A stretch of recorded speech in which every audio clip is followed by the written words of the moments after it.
Juliano, essa semana a gente está... Eu ainda estou perplexo e chocado.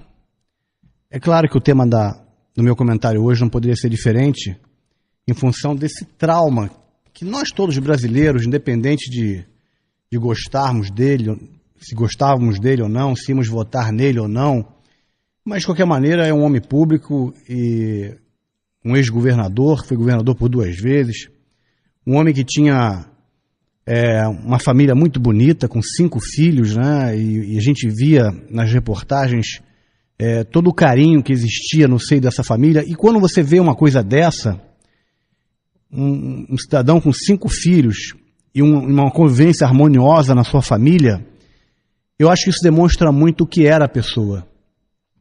Eu te confesso, Juliano, que a gente está falando aqui, claro, sobre o ex-governador Eduardo Campos, ex-candidato a presidente da República, que faleceu essa semana num acidente de avião. E a gente fica perguntando, né, meu Deus, qual é o ensinamento que o destino quer nos dar com esse fato? Que ensinamento que é? Porque um homem que tinha toda uma carreira ainda pela frente, estava em 3º lugar nas pesquisas, poderia até nem ganhar, poderia nem ir para o 2º turno, mas tinha um futuro promissor, porque nessa campanha ele ia se mostrar para o Brasil. Claro que nós aqui do Sul e do Sudeste não conhecíamos tanto Eduardo Campos como quem mora no Norte e Nordeste, por ele ter sido governador de Pernambuco. Mas eu te confesso, Juliano, que das entrevistas que eu assisti várias entrevistas dele, eu estava ficando impressionado com ele. Na terça-feira à noite mesmo, naquela entrevista do Jornal Nacional, não sei se vocês assistiram, quem está me ouvindo, mas a Globo pegou pesado em cima dele. Pegou pesado e eu fiquei impressionado com a tranquilidade e com as respostas que ele deu. Eu fiquei assim, passei a ser fã dele na terça-feira à noite. Infelizmente, na quarta de manhã, dá esse acidente trágico. É uma situação agora que todos os analistas políticos não estão ainda conseguindo interpretar o que vai acontecer daqui para frente.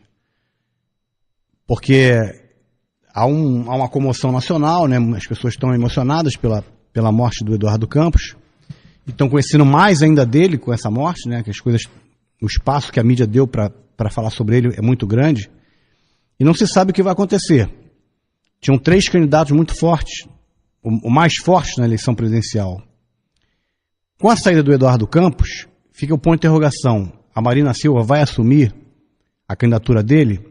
Ela vai passar a ser a cabeça de chapa?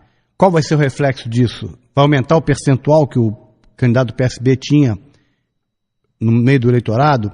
Isso vai facilitar ou vai prejudicar a Dilma Rousseff, que é a líder das pesquisas, que tem uma possibilidade de ganhar no primeiro turno?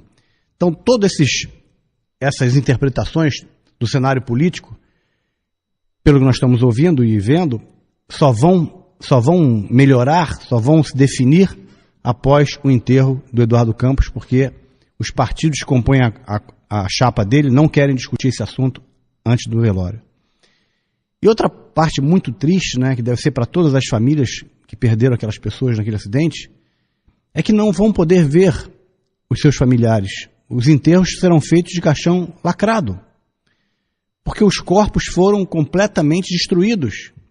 Olha o trabalho que os peritos estão tendo para poder juntar partes desses corpos e identificar de quem pertence cada parte. É um trabalho, assim, muito difícil, muito complicado, e realmente eu fico pensando assim, quanto não deve ser dolorido para uma família enterrar um ente seu sem poder nem ver o corpo da pessoa falecida, né? Então o Brasil tá pesaroso por esse falecimento prematuro, né? Eu confesso que eu estou ainda querendo interpretar, não consegui interpretar ainda o que é que o destino quer nos ensinar, o que é que ele quer mostrar pra gente, né? Que a nossa vida é um fio de linha, isso a gente já sabe, né? Nossa vida é realmente um fio de linha. Mas você vê que você não vê muitos acidentes de avião, desse tipo de avião, a jato, não é uma coisa comum. Não é? Olha quantos aviões todo dia decolam e pousam em algum lugar, com executivos, né, que são jatos que são servidos mais para executivos. Não tem muito acidente, é raro ter um acidente desse. E acontece justamente com uma pessoa que era candidata à presidência da República de um país como o Brasil, e mais, no dia que morreu o avô dele.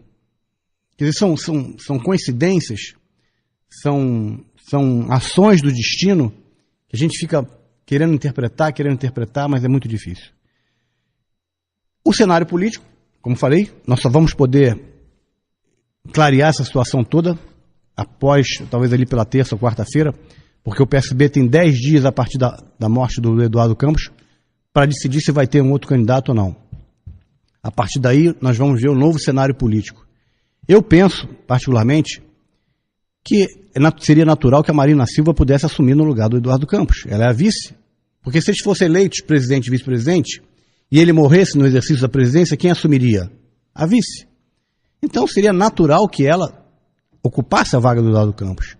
E aí, se isso acontecer, nós vamos verificar nas próximas pesquisas, Juliano, qual é o impacto disso na eleição. É claro que tem quem está no poder, o PT, com a Dilma e todo o PT, está torcendo que o PSB não lance candidato. Seria muito melhor para a Dilma que não tivesse uma substituta, que a Marina não substituísse o Eduardo Campos, não tivesse candidato. Mas, em contrapartida, seria uma situação ruim para a democracia brasileira, né? 3 candidatos com potencial, 4 candidatos, é muito melhor do que 2, muito melhor do que um só. Então era o que eu tinha para comentar hoje. Pensei segunda-feira de comentar um outro assunto essa semana, que eu vou deixar para frente, que é a respeito dessa empresa que está fazendo um saneamento aqui em Tijuca. Nós temos que conversar sobre esse assunto, voltar a tocar nesse assunto, mas isso vai ficar para a semana que vem.